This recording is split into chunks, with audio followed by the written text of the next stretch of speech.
नमस्कार, आप देख रहे हैं स्वाधीन भारत न्यूज और मैं हूं आपके साथ नीतीश सर।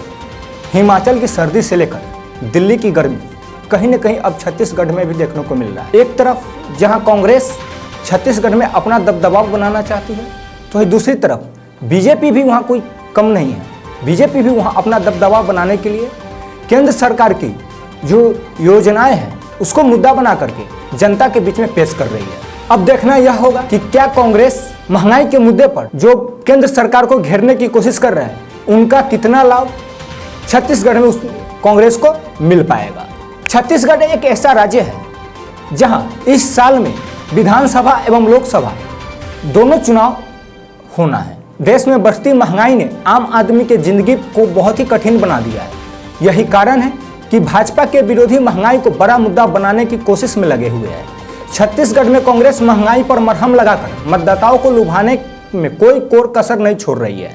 छत्तीसगढ़ ऐसा राज्य है जहां विधानसभा का चुनाव इसी साल और लोकसभा का 1 साल के भीतर हो जाएगा।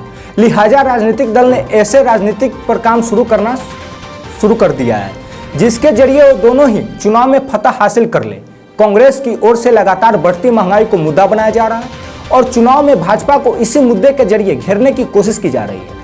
इसके साथ ही कांग्रेस बढ़ती महंगाई से मुश्किल होती जिंदगी को आसान बनाने के लिए योजनाएं जमीन पर उतार चुकी है। राज्य के वर्तमान सियासी मुद्दे पर गौर करें तो भाजपा लगातार कांग्रेस पर राज्य में बढ़ते भ्रष्टाचार घोटाले के आरोप लगाकर घेरती आ रही है। भाजपा के प्रदेश अध्यक्ष अरुण साव का आरोप है कि कांग्रेस ने सत्ता में आने से पहले जो वादे किए थे वह पूरा नहीं किए, जनता को छलने का काम किया है। बिजली बिल हाफ के वादे पर कांग्रेस सत्ता में आई थी, लेकिन ऐसा हुआ नहीं, बल्कि उसने जनता के साथ पाप किया है।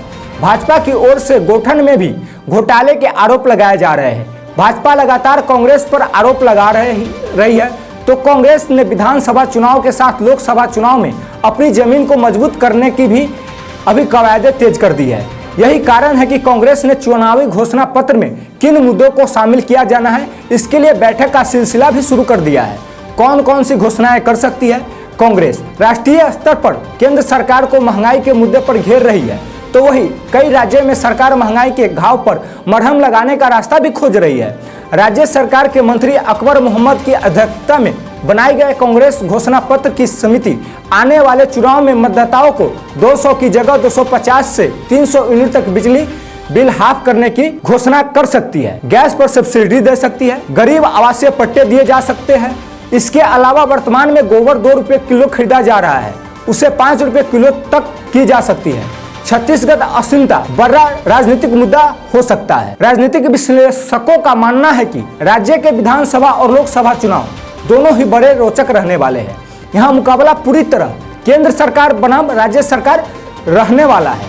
भाजपा जहाँ केंद्र सरकार की गरीब कल्याण के लिए चलाई जा रही योजनाओं को मुद्दा बना रही है, वहीं कांग्रेस महंगाई पर अपनी ओर से लगाए जा रहे मरहम के साथ छत्तीसगढ़ असीमता को बड़ा मुद्दा बनाकर चल रही है। ईडी की कार्रवाई भी हो सकता है बड़ा मुद्दा। कांग्रेस ने तो परिवर्तन निदेशालय और आयकर विभाग की कार्रवाइयों को भी मुद्दा बनाया है।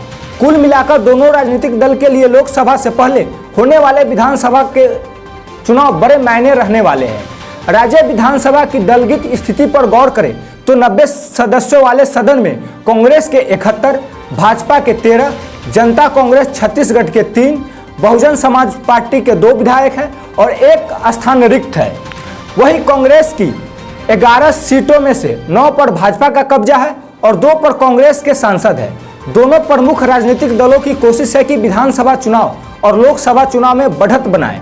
इसी के चलते दोनों राजनीतिक दल एक दूसरे पर हमला करने का कोई भी मौका हाथ से नहीं जाने दे रहा है। जैसा कि आपने इस वीडियो में देखा कि कांग्रेस किस प्रकार से केंद्र सरकार पर हमलावर हो रही है, वही अगर हम बात करें केंद्र सरकार की, तो किस प्रकार से छत्तीसगढ़ में विधानसभा में अपनी सरकार बनाने के लिए क्या क्या हथकंडे अपना रहे हैं। तो ऐसे ही और जानकारी के लिए देखते रहिए स्वाधीन भारत न्यूज।